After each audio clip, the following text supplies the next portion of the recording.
Good morning students. Carbohydrate video series में आज हम बात करेंगे डाइसैकेराइड। अब तक के वीडियो में हमने पढ़े थे मोनोसैकेराइड, आज हम बात कर रहे हैं डाइसैकेराइड। वे शर्करा डाइसैकेराइड वे शर्करा होती हैं जो जल अपघटन करने पर दो मोनोसैकेराइड देते हैं। और ये जो डाइसैकेराइड होते हैं ये क्रिस्टल, ये ठोस होते हैं, स्वाद में मीठे और जल में कैसे होते हैं, विलयशील। अब देखिए ये जो अपने डाइसैकेराइड होते हैं ये दो प्रकार के होते हैं। एक होते हैं रिड्यूसिंग शुगर अपचायक शर्करा, एक होते हैं नॉन रिड्यूसिंग शुगर अनअपचायी शर्करा। और नॉन रिड्यूसिंग शुगर में अपन बात करेंगे सुक्रोज की, और रिड्यूसिंग शुगर में अपन बात करेंगे माल्टोज एंड लैक्टोज की। क्लियर। अब देखिए सबसे पहले मैं बात कर लेती हूँ सुक्रोज की। देखिए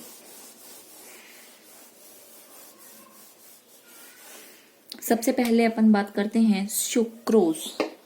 सुक्रोज इसका दूसरा नाम है वेरी वेरी इंपॉर्टेंट, या इसको अपन बोलते हैं इक्ष्व शर्करा। अब ये क्यों बोलेंगे ये अभी बात करेंगे।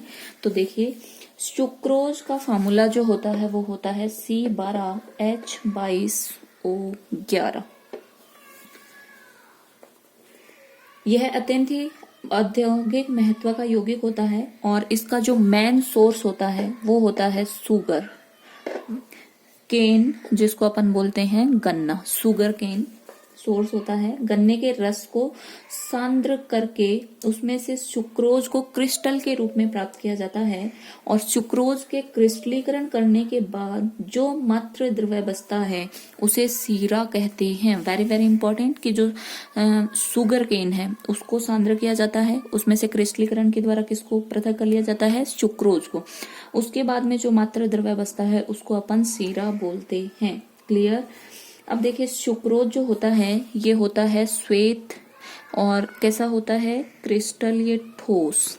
और इसका जो गलनांक होता है वो 180 डिग्री सेंटीग्रेड होता है। जल में कैसा होता है, विलयशील, लेकिन अल्कोहल व ईथर में अविलयशील, या बोलूं अल्प विलय। क्लियर। अविलय। जब सुक्रोज को गलनांक बिंदु मैंने 180 डिग्री सेंटीग्रेड बताया है, अतः जब इसे इसके गलनांक बिंदु के ऊपर तक गर्म करते हैं तो ये भूरे रंग का एक पदार्थ बनाता है जिसे कहते हैं कैलामेल। और कई बार पूछा जाता है एग्जाम में व्हाट इज कैलामेल।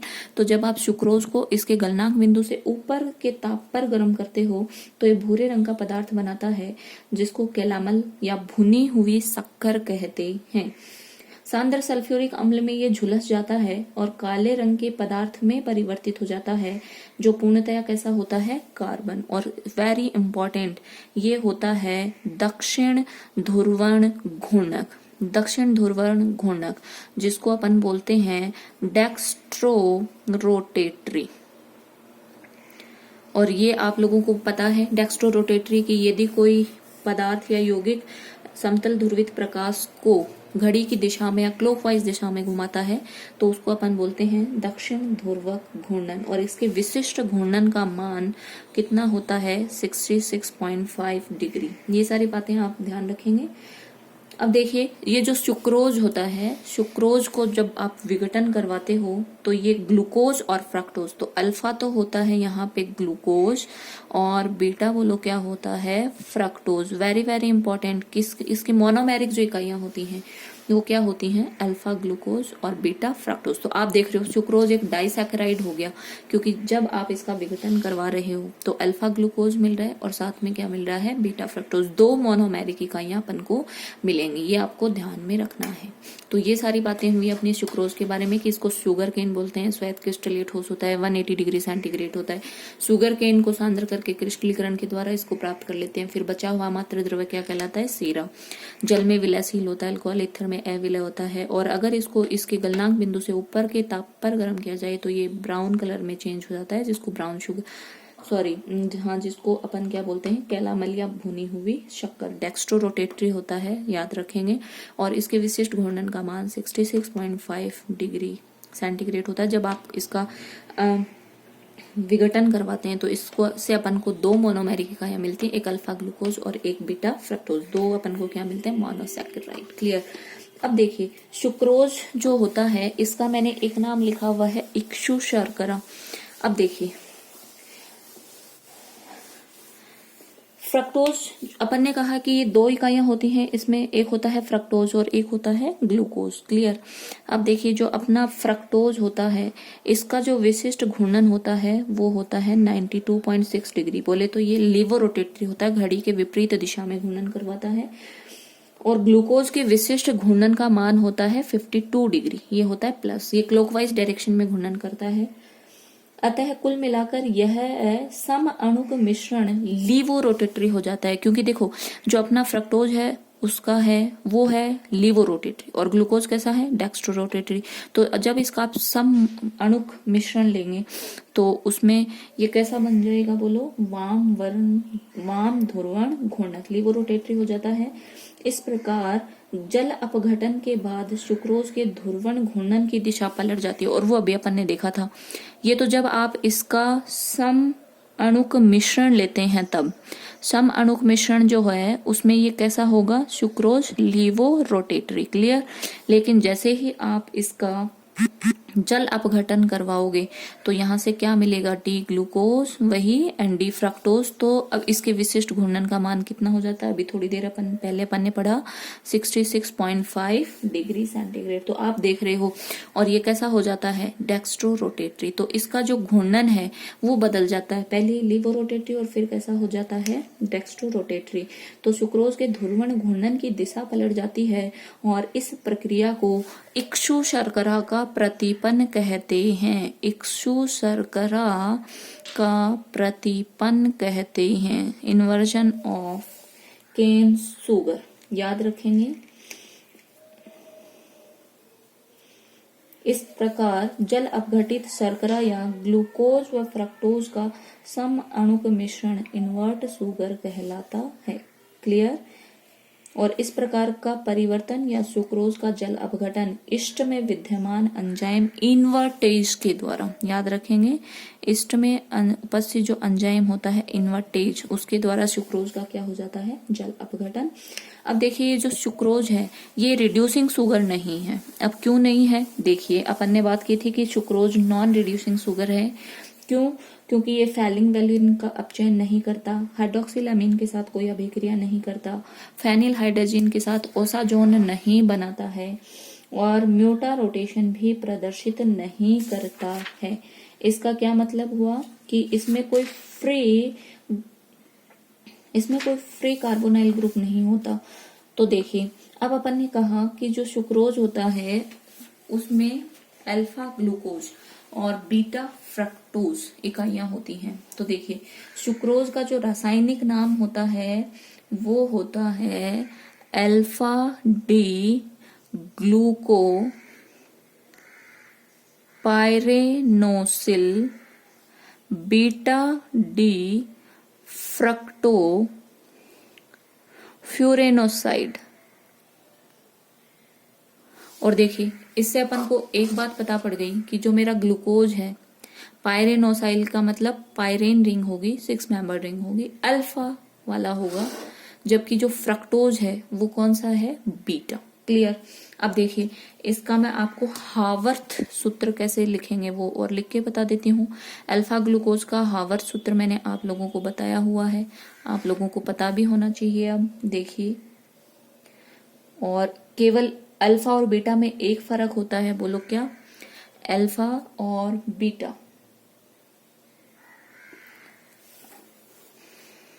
देखिए मैं लिख देती हूँ, लिखना मैंने आप लोगों को पहले बता दिया है।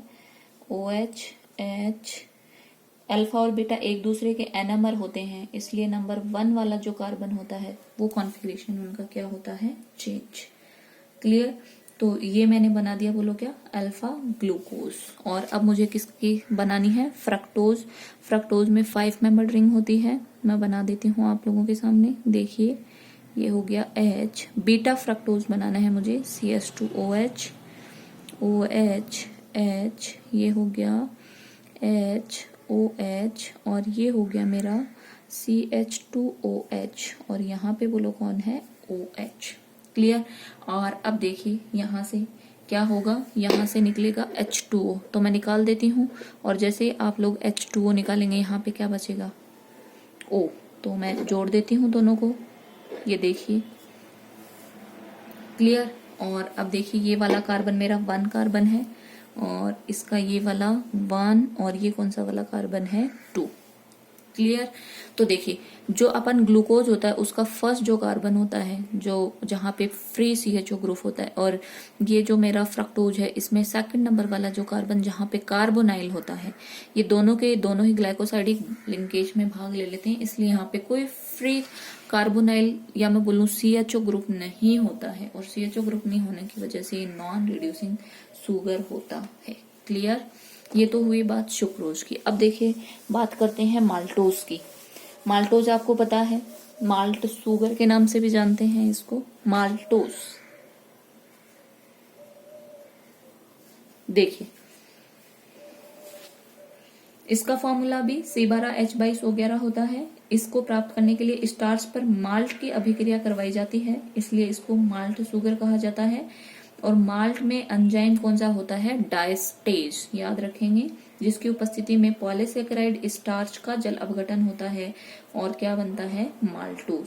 अब देखिए ये जो माल्टोज होता है ये होता है श्वेत क्रिस्टल, ये ठोस होता है, इसका गलनांक 160 से 165 डिग्री सेंटीग्रेड होता है, जल में विलयशील होता है, अल्कोहल और ईथर में अविलय होता है, डेक्स्ट्रो रोटेटरी होता है और परिवर्ती ध्रुवण घूर्णक प्रदर्शित करता है। इसके जो अल्फा रूप होता है उसके विशिष्ट घूर्णन का मान 168 डिग्री होता है, जबकि बीटा वाले का कितना होता है 112। और इसके साम्य मिश्रण का जो विशिष्ट घूर्णन है वो कितना होता है 136 डिग्री, क्लियर। अब ध्यान रखेंगे माल्टोज जो है वो तनु अम्ल या enzyme maltase C12H22O11 plus H2O, और कौन सा एंजाइम काम में लेते हैं, माल्टेज। माल्टेज एंजाइम की उपस्थिति में 2 मोल क्या मिलते हैं, ग्लूकोज। सुक्रोज से मिला था ग्लूकोज और फ्रक्टोज, माल्टोज से अपन को क्या मिलता है 2 मोल ग्लूकोज, क्लियर। और अपन ने बात की थी कि ये जो माल्टोज है ये कैसा होता है, reducing sugar, very very important. और रिड्यूसिंग है इसका मतलब फैलिंग विलयन को अपचयित करेगा, हाइड्रोक्सिल अमीन के साथ ऑक्सीन बनाएगा, फेनिल हाइड्रोजन के साथ ओसाजोन बनवाता है, म्यूटा रोटेशन शो प्रदर्शित कर रहा है, देखा भी अपन ने। तो ये सारी बातें आप इसके बारे में ध्यान में रखेंगे, ठीक है। अब देखिए यहाँ पे जो ग्लूकोज होता है उसमें 2 मोल ग्लूकोज के ही है, लेकिन यहाँ पे जो ग्लूकोज होता है कौन से वाले होते हैं, अल्फा ग्लूकोज, क्लियर। और अल्फा ग्लूकोज है C1 और C4 लिंकेज मिलेगी यहाँ पे ग्लूकोज में, बना लेती हूँ। देखिए इसका अपन हावर्थ सूत्र लिख लेते हैं, देखिए कैसे लिखेंगे, हावर्थ फॉर्मूला, अल्फा ग्लूकोज ये लीजिए, मैं अभी आप लोगों के सामने बना देती हूँ। ये ऑक्सीजन, एक और बना लेते हैं, देखिए ऑक्सीजन, क्लियर। और अब देखिए ये हो गया HOH, ये हो गया HOH, OH, HOH, CH2OH and H, clear. और ये number first carbon OH, H, HOH, OH, H, HOH, और ये बोलो क्या हो गया CH2OH एंड H। और यहाँ से देखिए दोनों मैंने अल्फा ग्लूकोज लिखे हैं, ये अल्फा ग्लूकोज है, अल्फा ग्लूकोज, ये भी मैंने किसको लिखा है अल्फा ग्लूकोज। और ये नंबर 1 कार्बन 2, 3, 4 एंड 5, क्लियर। और ये नंबर 1, इसका 1 नंबरिंग मैं दूसरे से कर देती हूँ, देखिए ये इसका नंबर 1, ये 2, 3 एंड 4, क्लियर। और यहाँ पे अगर मैं नंबरिंग करूंगी तो नंबर 1, ये हो गया 2, 3 एंड 4। और यहाँ पे कौन सी वाली ग्लाइकोसाइडिक लिंकेज होती है 1,4, और 1,4 का मतलब देखो इनके बीच में जब ग्लाइकोसाइडिक लिंकेज होगी तो क्या बनेगा, ये। तो ये वाला जो कार्बन है ये देख रहे हो आप, ये वाले जो कार्बन का CHO ग्रुप होता है वो क्या होता है, फ्री। और फ्री होने की वजह से माल्टोज कैसा होता है, रिड्यूसिंग शुगर। यहाँ का नंबर 1 वाला कार्बन काम में आ गया, लेकिन चूंकि यहाँ पे लिंकेज कौन सी वाली, 1,4 लिंकेज, इसलिए ये फ्री होने की वजह से अब फर्दर ये अभिक्रिया करेगा और इसीलिए माल्टोज जो होता है वो कैसा होता है, रिड्यूसिंग शुगर। क्लियर। ये ग्लाइकोसाइडिक लिंकेज 1,4 लिंकेज। अब देखिए मैं बात कर लेती हूँ लैक्टोज। माल्टोज हो गया, सुक्रोज हो गया। अब देखिए लैक्टोज, और जो अपना लैक्टोज है इसको अपन मिल्क शुगर भी बोलते हैं, लैक्टोज और मिल्क शुगर। और इसके नाम से पता पड़ रहा है, बोलो किस में मिलेगा, ये दूध में। इसका भी फॉर्मूला C12H22 होता है, C12H22। यह जानवरों के दूध में पाया जाता है, इसलिए इसको मिल्क शुगर भी कहा जाता है। क्लियर। श्वेत क्रिस्टल ये यौगिक होता है, 203 डिग्री सेंटीग्रेड इसका मेल्टिंग पॉइंट होता है। डेक्स्ट्रो रोटेटरी होता है, ये भी बोलो कैसा होता है, डेक्स्ट्रो रोटेटरी होता है। ये जो देता है, जब आप इसके जल अपघटन करवाते हैं तो ये देता है डी ग्लूकोज व डी गैलेक्टोज। और ये C1 एंड C4 एपीमर होते हैं, ग्लूकोज और गैलेक्टोज। क्लियर। बराबर मात्रा में मिश्रण बनता है। एंजाइम लैक्टोज एक बीटा ग्लाइकोसाइडिक लिंकेज होता है। तो देखिए अपन ने माल्टोज में पढ़ा था ग्लूकोज दोनों कैसे थे, अल्फा, और यहाँ पे बोलो कैसे होते हैं, बीटा ग्लूकोज होता है और बीटा डी गैलेक्टोज होता है। क्लियर। तो यहाँ पे इसकी फॉर्म जो होती है वो होती है बीटा एंड बीटा, दोनों बीटा। क्लियर, ध्यान में रखेंगे। अब देखिए ये भी रिड्यूसिंग शुगर होती है। फैलिंग सॉल्यूशन का चयन करेगा, हाइड्रोक्सिलामीन के साथ ऑक्सीन बनाएगा, फेनिल हाइड्रोजन के साथ ओसाजोन बनाएगा और म्यूटा रोटेशन भी प्रदर्शित करता है। अब देखिए यहाँ पे C4 C1 ग्लाइकोसाइडिक लिंकेज होती है, जिसमें ग्लूकोज और गैलेक्टोज की इकाइयां, ग्लूकोज का तो कौन सा वाला कार्बन, C4, और गैलेक्टोज का कौन सा वाला, C1। क्लियर, ध्यान में रखेंगे। ग्लैक्टोज का C1, ग्लूकोज का कौन सा वाला कार्बन, C4। इनके बीच में ग्लाइकोसाइडिक बंध होगा। क्लियर। अब देखिए इसका मैं आपको हावर्थ फॉर्मूला बता देती हूँ। ग्लूकोज का सब बच्चों को पता है, बीटा ग्लूकोज है। अब देखिए बीटा ग्लूकोज का बना रही हूं मैं आप लोगों के सामने। अभी अपन ने अल्फा का बनाया था, अब बोलो किसका बना लेते हैं, बीटा। और बीटा में OH कहाँ होता है, ऊपर। क्लियर। अच्छा, इसका मुझे C4 लेना है। चलो मैं 1 इधर वाले को कर देती हूँ। देखिए इसको मैं ऐसे कर देती हूँ, ठीक है। ये ग्लूकोज बनाया मैंने, नंबरिंग में इस तरीके से कर देती हूँ, 1 2 3 एंड 4 एंड 5। क्लियर, 4 5 3 एंड ये हो गया 4। अब देखिए beta glucose,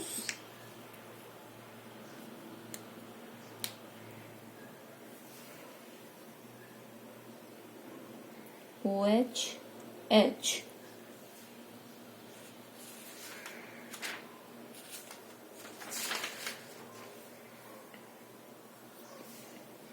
H OH OH H OH CS2 OH and H। Clear. ये तो हो गया मेरा बीटा ग्लूकोज।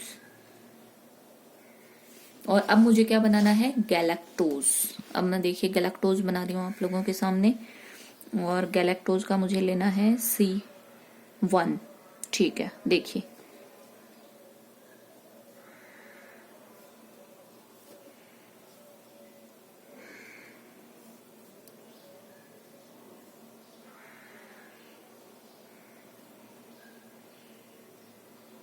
C1।